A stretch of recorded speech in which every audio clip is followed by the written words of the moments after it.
Donut County is a lot like Katamari in more ways than one. There's the cutesy aesthetic, there's the sense of absurdism, but also there's the way in which their respective social commentaries are packaged. Katamari is all about rolling things up into a ball that's ever increasing in its size and scope, and the message of the game is actually about consumerism. Donut County can be viewed as an allegory for a few different things, ranging from capitalism to gentrification, and it's all packaged in this abstract visual and ludic metaphor based on a donut shop run by mischievous raccoons that delivers all-consuming holes to their customers. It's a very simple and light game to play with some cute and incisive dialogue, some really good humor, some fairly clever puzzles, but what warrants giving this one a closer look is its social commentary. Smash Ultimate is almost certainly not going to be the last Smash game, so the title seemed kind of silly and easy to make fun of when it was first announced, but this really has shaped up to be the ultimate Smash love letter. There are over 70 characters in this game, including every character that has ever been in a Smash before, and then there are so many good new additions like the long-requested Ridley, Incineroar, who is my definite new main, even though I still love Little Mac. I cannot just neglect the cool wrestling tiger. Then there are the Inklings, there's Simon and Richter from Castlevania, and King K. Rool is finally here. There are over 100 stages, there are hundreds of music tracks. It is an incredibly content-rich game, and it speaks to the incredible library of Nintendo games and games that have been on Nintendo platforms. As for how it plays like a much better Smash 4, especially with the parries. It is dense and so good. Before I knew anything about Wizard of Legend, the first thing that people showed me was the dash, because they know me so well. I love a good dash, I love a good roguelike. Wizard of Legend is a good roguelike with a good dash. In fact, your dash can be swapped out to do different things, like create a cat's cradle style web of electricity or a trail of fire.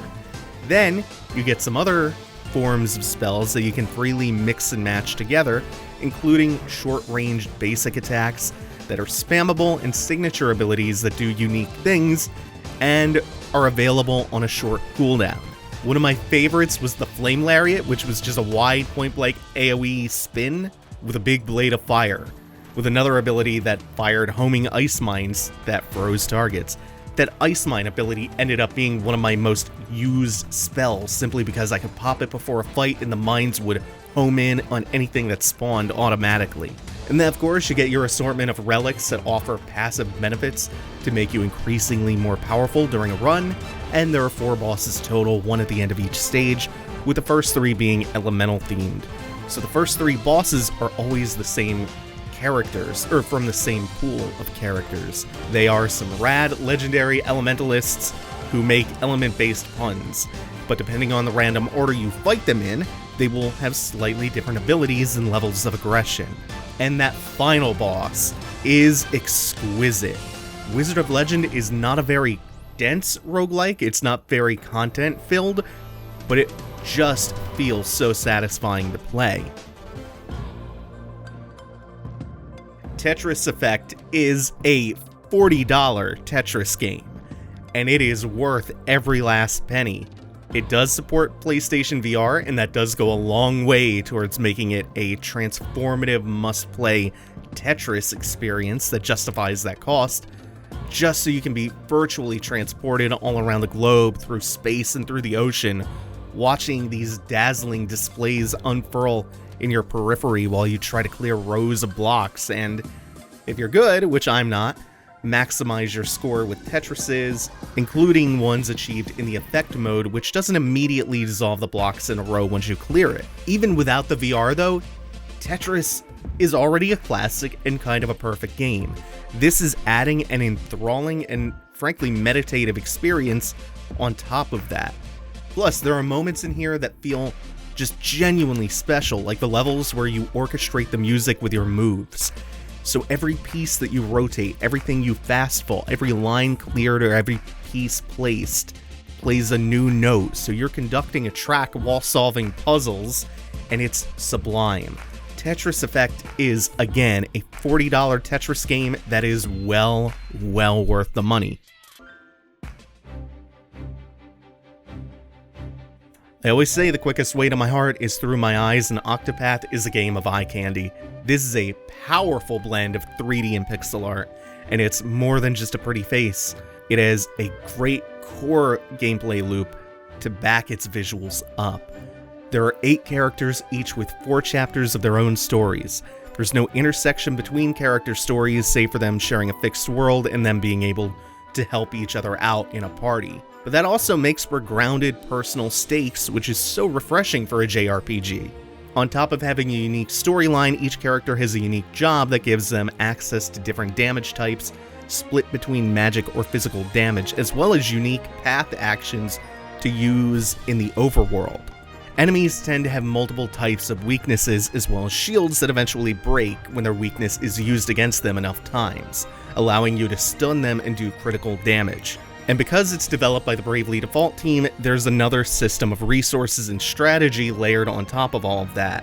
It's a resource called Battle Points, and they accrue each turn. When you spend them, it gives you a boost, and most of the time it lets your character attack multiple times in a row, which can be really useful for breaking enemies with a high number next to their shield.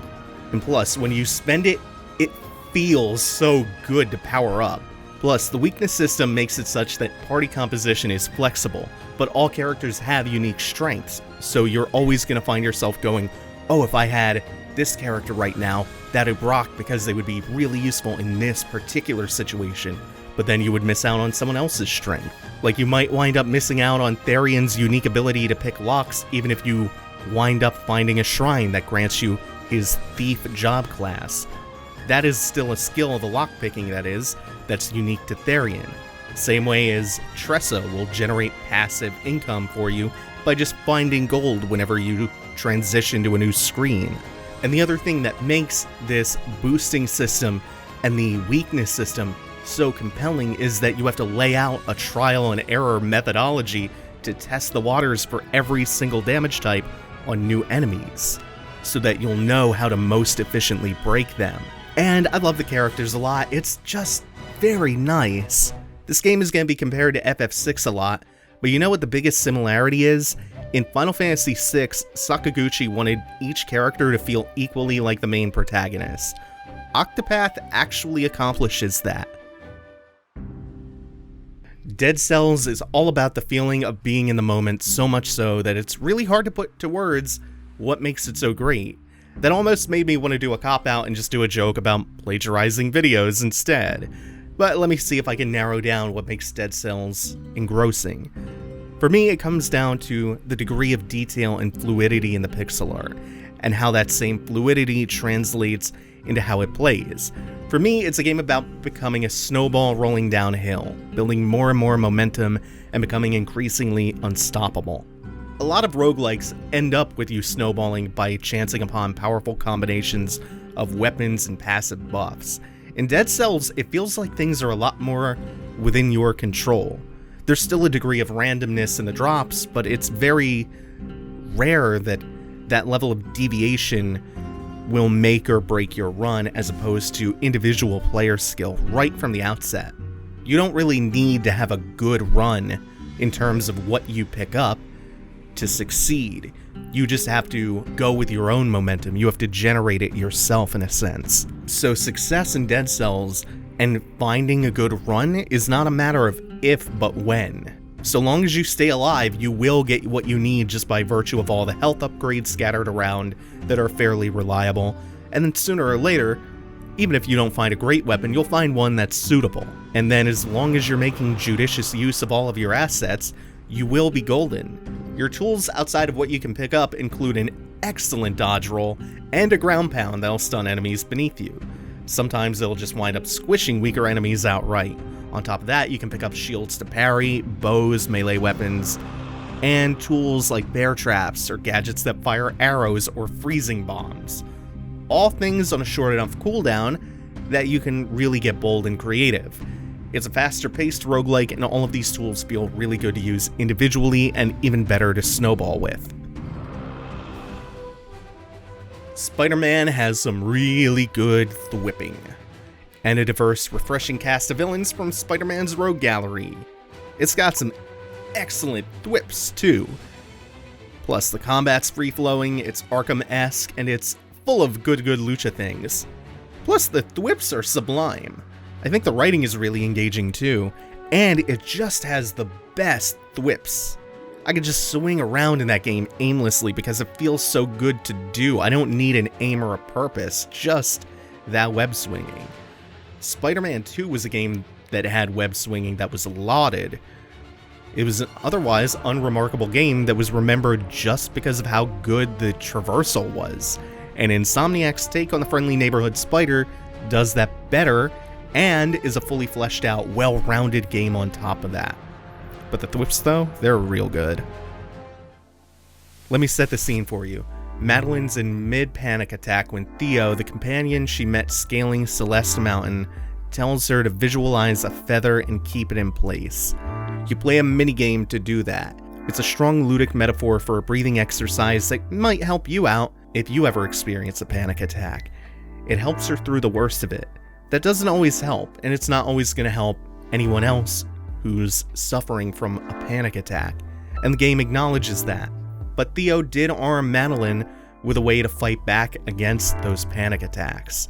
Celeste explores themes of panic disorders, depression, and anxiety, and it does so thoughtfully and authentically, all while being this wonderful platformer about scaling a mountain. It really is superb in how it feels and how the levels are designed, and how smooth the difficulty curve is and the scintillating peak that it reaches.